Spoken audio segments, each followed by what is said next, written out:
Okay, well, we've just finished the fourth INBAM conference here at the Casa Convalescència.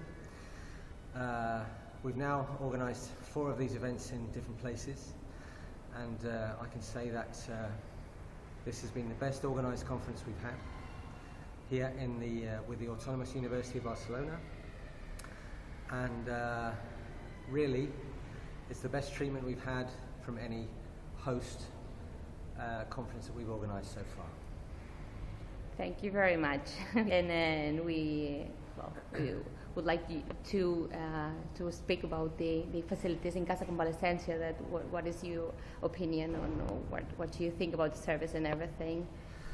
Everybody has ensured that things go to plan and on time.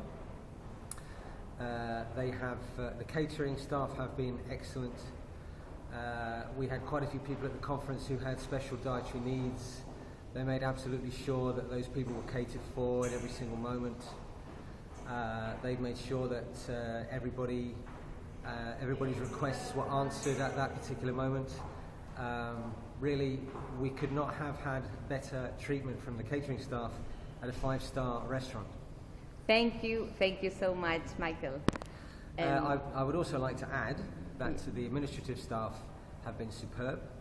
Obviously, lots of things come up during a conference, lots of small problems to overcome.